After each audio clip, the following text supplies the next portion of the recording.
Shah news में आपका इस्तकबाल है। ताज़ा तरीन खबरों के लिए देखते रहिए शाह न्यूज। ఆడవాళ్ళకి కొన్ని సోలార్ ఏర్పాటు చేస్తే ఆ ప్రాజెక్ట్ ద్వారా వచ్చిన ఆ ఊళ్ళలో ఉన్న కుటుంబాలు బాగుపడతాయని మన ముఖ్యమంత్రి కూడా ఈ సంఘాలకు ఇచ్చే కార్యక్రమం చేస్తున్నారు. అది కాకుండా ఆర్టీసీ బస్సులు కూడా కొన్ని సంఘాలతో కొనిపించి ఆ బస్సులు కొత్త బస్సుల్ని ఆర్టీసీ బస్సులకి అద్దెకించి ఆ వచ్చేటటువంటి అద్దె ఆ కమిటీలకు వచ్చేటట్టు ఏర్పాటు చేసింది. ఇవి కాకుండా త్వరలోనే గోడౌన్స్ కట్టించే దాంట్లో ప్రాముఖ్యత, అదే రకంగా పెట్రోల్ బంకులు కూడా ఈ మహిళా సంఘాలకు ఇచ్చి వారి ద్వారా వాటిని నడిపించి ఆ డబ్బు కూడా మీకే వచ్చే ఏర్పాటు చేస్తున్నారు. ప్రతి చోట మహిళలని వాళ్ళ కాళ్ళ మీద వాళ్ళు నిలబడి వాళ్ళు గౌరవంగా ఉండే విధంగా మన ముఖ్యమంత్రి రేవంత్ రెడ్డి ప్రయత్నం చేస్తున్న సంగతి ఈ పార్టీకి మీ అందరికీ తెలుసు.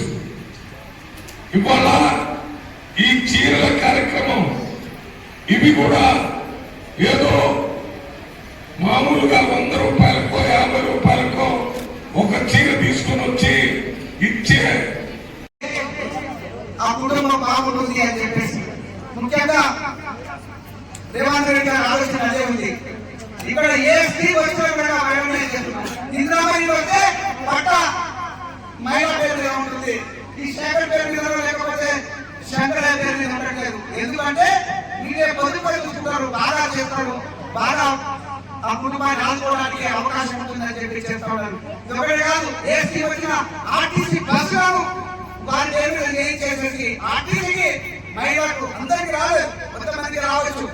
మరి ఆర్టీసీకి రెండుకి ఇచ్చేస్తే దాని మీద 69,000 రూపాయలు ప్రతి నెల ఆ కుటుంబానికి వస్తా ఉన్నాయి. ఈ సంఘాలను చూసుకోవడానికి ఇవన్నీ కూడా పెట్టింది. ఈ రోజు మీరు అందరూ ఇక్కడికి వచ్చారు, ఇక్కడ ఇంటిదమ్మ చీరలు ఇస్తా ఉన్నారు. సంఘాలకు మాత్రమే ఇస్తుందని ఎవరంటో ఈ సంఘంలో ఉన్నవాళ్ళు కానీ 18 సంవత్సరాలు నిండినటువంటి ప్రతి మహిళ మీద కుటుంబంలో ఉన్న ప్రతి మహిళ కూడా ఇందిరమ్మ ఇల్లు, ఈ ఇందిరమ్మ పేరు మీద ఒకటే కలరు ఒకే మాదిరిగా ఉంటాయి. మొత్తం రాష్ట్ర వ్యాప్తంగా 1 కోటి మంది మహిళలకు 1 కోటి ఇందిరమ్మ ఇళ్లను ఇవ్వడం జరుగుతుంది. ఇందిరమ్మ చీరలు ఇవ్వడం జరుగుతుందని చెప్పేసి సందర్భంగా మీకు తెలియజేస్తాం. అందరికీ భారత ఉన్న ప్రతి వాళ్ళకు జరిగింది. సంగతి ఆర్టీఓలను ఇస్తా ఉన్నాం.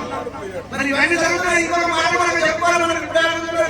ఈ శంకరయ్య గారు అడుగుతా ఉన్నారు, శేఖర్ గారు అడుగుతా ఉన్నారు, ఈ గ్రామస్తులు అడుగుతున్నారు మాకు ఇల్లు ఎక్కువ కావాలని. ఆ